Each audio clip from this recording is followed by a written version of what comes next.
welcome back to my channel.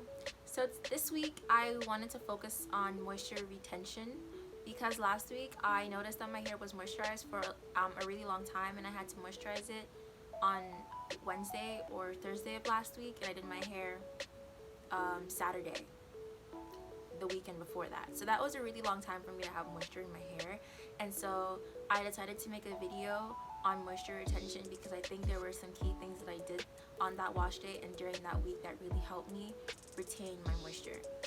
And while I'm doing this, I will be taking out my twists. I'm doing like a chunky twist out. I'm gonna go for definition. I'm again going for moisture this week to see if I do the same things, if the moisture will last the same amount of time.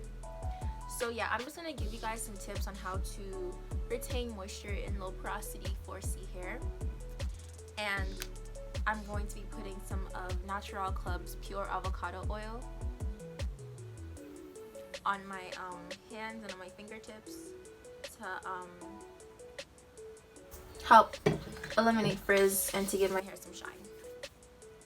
So first of all, I wanted to say, in order to retain moisture, you have to, oh my god, I have a snag in my nail. I'm gonna rip it off. I have to clip my nails, guys. Like, they're so long.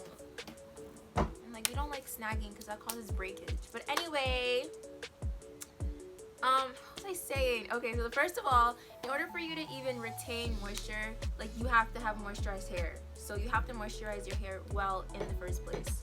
And there's different ways to moisturize your hair, as we all know. Like for low porosity girls, they have to do the LOC method because their hair loses moisture very, very quickly, and so they have to do LOC and sealant their leave-in first, so they have like an extra layer of defense in case the first moisture leaves. For low porosity, moisture stays trapped, but it's hard to get the moisture in, so the LCO method is good for us because we put in the leave-in and all the moisture that could possibly get into our hair first, and then we seal it in. So it's important to know how to moisturize your hair. Neither of those methods might work for some people. Some people don't put oils on their hair in the first place. I actually don't really do the LOC or the LCO method. I don't really do that, and my hair is fine. I only use oils to give my hair shine and to like take down my twists. So I don't really do the LCO method either. So first of all, you have to just know what your hair likes and how your hair likes to be moisturized, how your hair likes to be handled. Second of all, keep your hair in twists. Keep your hair in twists.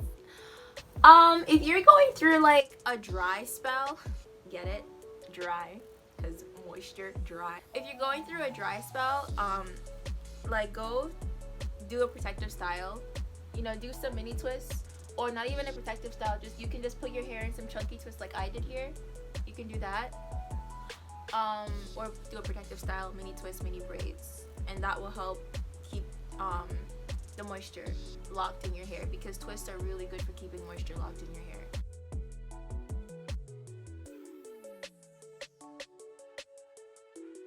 Like, these twists are so moisturized right now, you guys. Like, oh my god.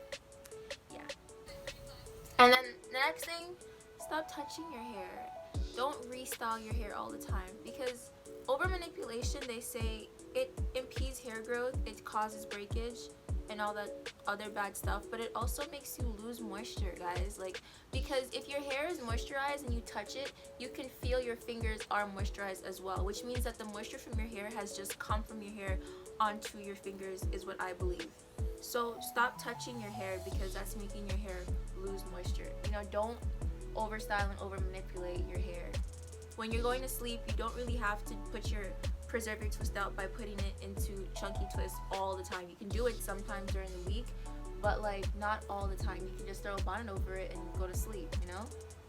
So stop touching your hair, because that makes you lose moisture. And then finally,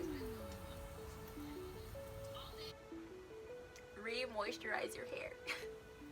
Because there is this thing called moisture training where your hair gets used to being moisturized, and so it doesn't take that much effort to keep the moisture in, to get the moisture in, and to retain the moisture. So remoisturizing your hair, it helps your hair get used to being moisturized. And this takes a while to train your hair to be moisturized, and I'm definitely still doing it. Like, my hair is not moisture trained yet if I have to re-moisturize midweek.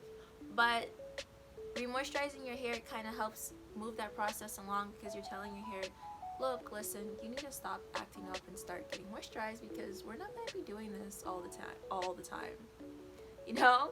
So re-moisturize your hair, because that encourages moisture retention and encourages your hair to be moisture trained. I hope I didn't miss a twist. I probably did I don't know. These are pretty chunky, so like some twists, some feel like twists when they're really not twists. So yeah, that's my moisture retention tips. You guys, you know, it's all about knowing your hair, knowing what your hair likes and all that stuff, because if you don't know your hair, then you can't really take care of it properly. I will have, as I said, I will have a video coming up on how I re-moisturize in the middle of the week. And if you guys want to see how I installed my twists and how I moisturize my hair in the first place, that video is also coming up this week. So hit that subscribe button and turn on your post notifications so you know when each of those videos drop. And thank you so much for watching. Don't forget to like, comment, and subscribe. And I will see you guys in my next one. Bye.